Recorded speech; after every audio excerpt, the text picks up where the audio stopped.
বকেয়া বিলের দাবিতে উত্তর কন্যায় স্মারকলিপি প্রদান নর্থ বেঙ্গল ভেন্ডার্স অ্যাসোসিয়েশনের তরফ থেকে। এদিন তারা বকেয়া বিলের দাবিতে দুপুরে উত্তর কন্যা অভিযান করেন। এই প্রসঙ্গে তাদের পক্ষ থেকে কি বলা হয়েছে শুনে নেওয়া যাক। আমাদের প্রতিনিধিরা ভেতরে গেছে, তারা বেরোলে তার জন্য আমরা অপেক্ষা করছি।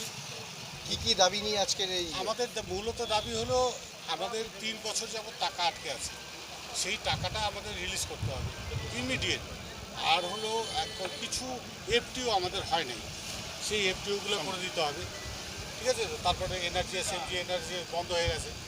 এটা কতদিন ধরে বন্ধ আছে? 3 বছর ধরে। কত টাকা হতে পারে? আমাদের অ্যাকচুয়ালি আমাদের এফটিও হয়ে গেছে 573 কোটি টাকার এফটিও হওয়া, এফটিও ছাড়া আর বাকিটা আছে, টোটাল 761 কোটি টাকা আছে।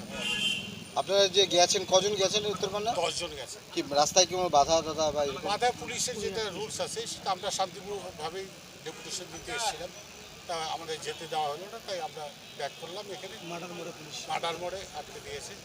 আগামীতে কি এরকম চিন্তা ভাবনা এই নিয়ে? ওনারা বেরিয়ে এলে মন্ত্রী কি বলে সেটা শুনে তারপরে রূপরেখা তৈরি হবে। আপনার নামটা? আমার নাম শুভেন্দু দাস, ডেজিগনেশন? আমি আলিপুরদুয়ারের সম্পাদক। ধন্যবাদ। আমাদের সাথে থাকুন এবং দেখতে থাকুন নিউজ প্রাইম টাইমস, আপনাদের সাথে আপনাদের পাশে।